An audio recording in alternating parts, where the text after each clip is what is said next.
And if you're considering moving to South Korea or any country, you can do it too.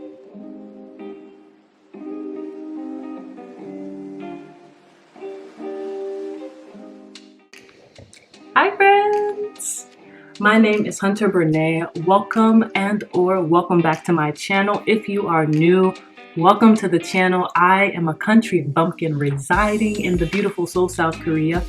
However, I am currently residing in my home in America for vacation. I am making this video to celebrate my 1-year anniversary of living in South Korea, traveling to Korea a year ago with the dream to be the best English teacher that they could ever get. To an extent, I feel like I have achieved that. When I was preparing to go to South Korea a year ago, it was hectic, it was chaotic, it was every adjective of that sort.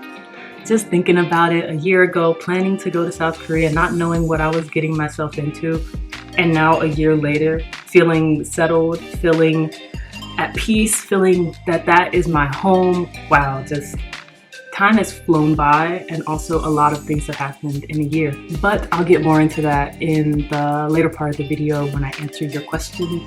If you are new to the channel, I highly recommend that you subscribe. I just hit my first major milestone, which was 500 subscribers. The next milestone is to hit 1,000. So every subscription helps me get towards my goal and encourages me to keep doing what I'm doing on this channel. So if you are interested, if you like my vibe, if you like my look, you know, feel free to subscribe right down below. Hit the subscription button. And if you didn't know, I am making music. I just released my first official single called Orbit. It is here on my YouTube channel.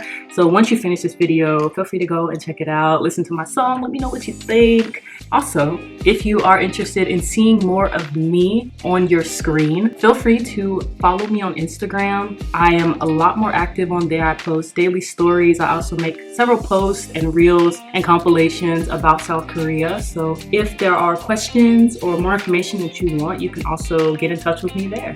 So to celebrate 1 year in Korea, I wanted to film a video answering questions that you all may have about traveling to or living in South Korea. I posted on my Instagram story asking my friends and people who follow me to ask me any question that they have, and I got quite a few. I was really happy with the selection. So I'll just go through, answer a couple questions, and if you have any follow-up questions, feel free to comment down below and also DM me on Instagram and we can have a conversation. Question number 1, what is your favorite thing about living in South Korea? Hands down, that'll be the environment / nature. And me saying that, you may wonder, like, don't they have red dust? Don't they have air pollution? All those things? Yes, they do.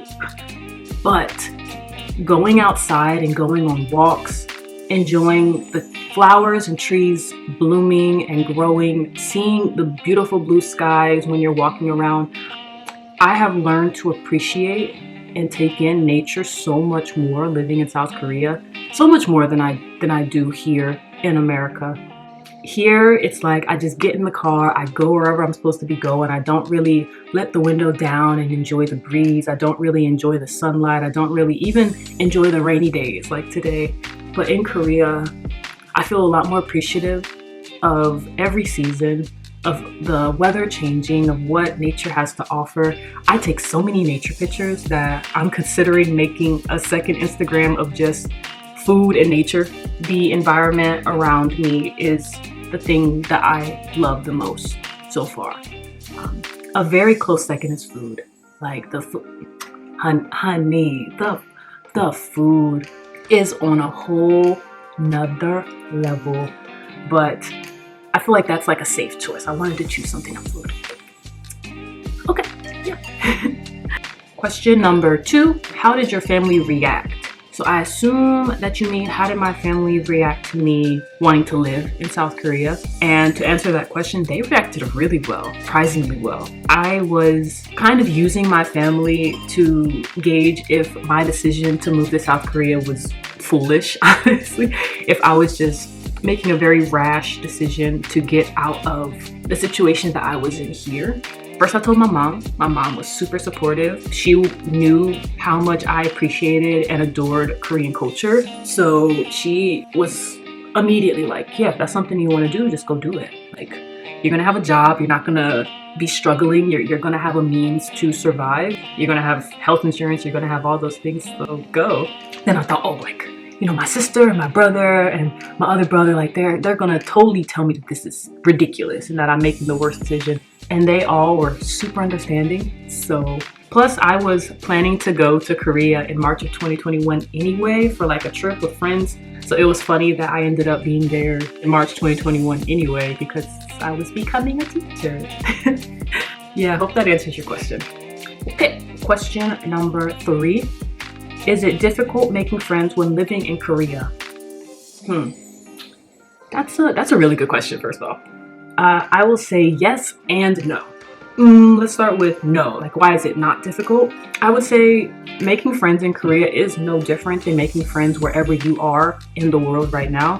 It's about forming a connection with someone, building upon that connection, spending quality time, all of those things.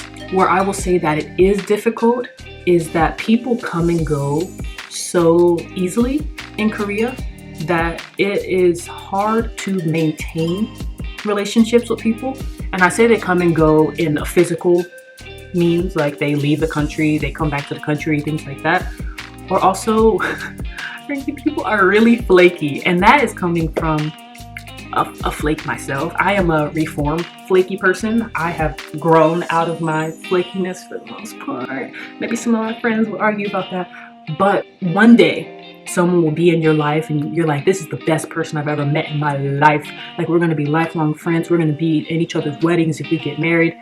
And then literally 2 days later, you're ghosted. And I'm talking friendships, not even relationships or situationships, friendships.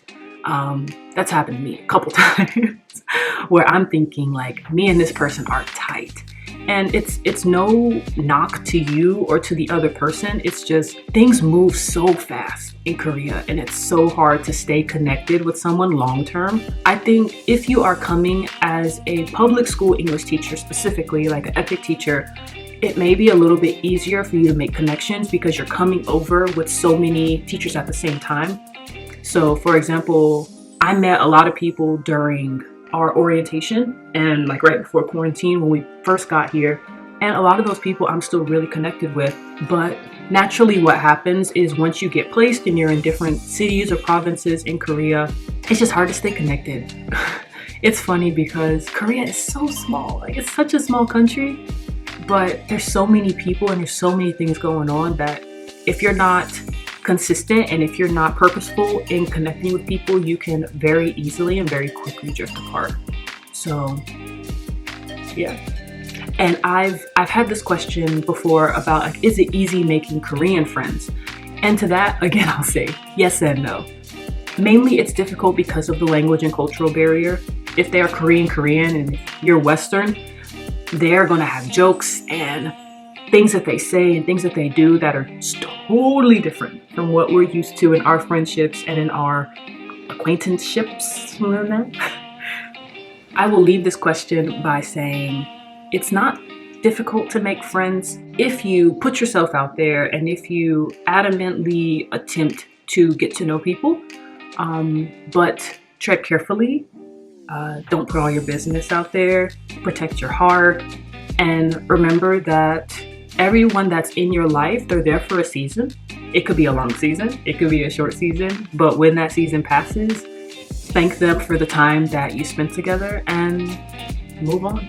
I think that's my civil way of answering that question and not turning anyone off.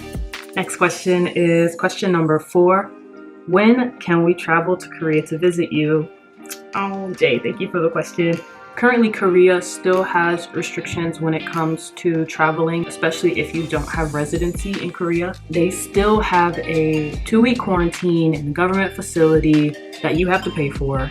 Also, you have to get a COVID test before coming to Korea within a certain time period of your flight. And then also upon arriving in Korea, you think there might be 2 tests that you have to take now. I'll find out soon.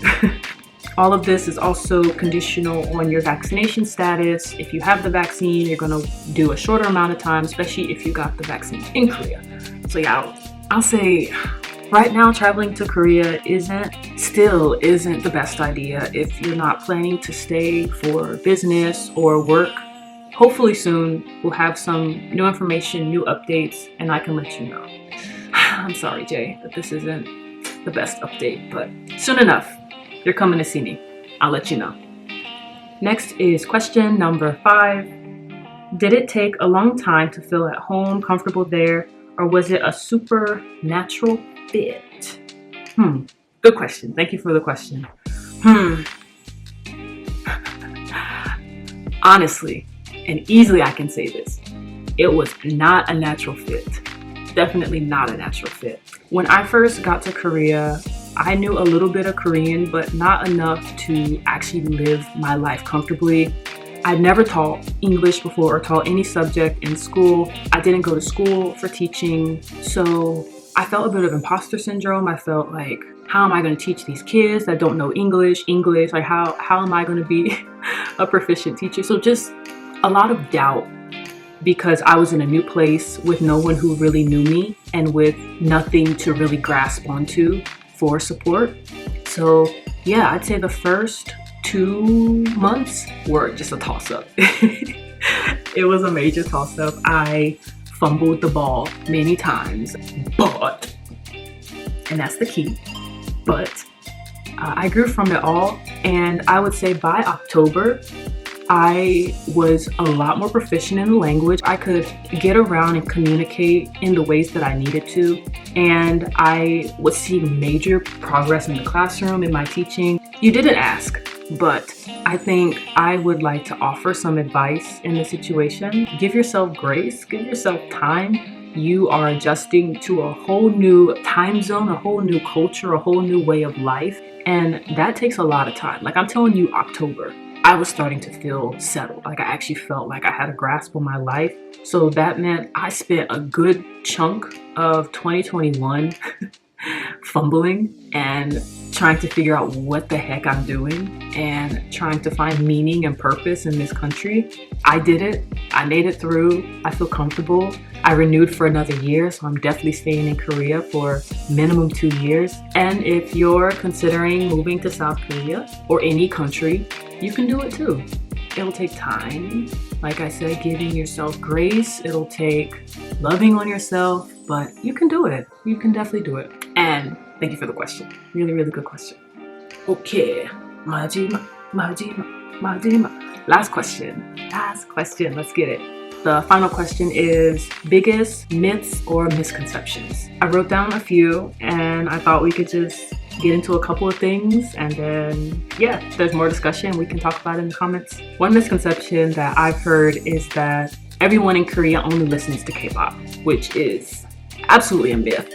There are all forms of music in South Korea. You know, the K-hip-hop scene is huge. That's actually the genre of music that I listen to the most. K-R&B, K-techno, they have jazz, rock, they have like bands, all of that. In Korea, all forms of music are accessible, and if you are only interested in Korea for K-pop, dabble in some of the other genres of music because they are just as good, and in some ways they are better.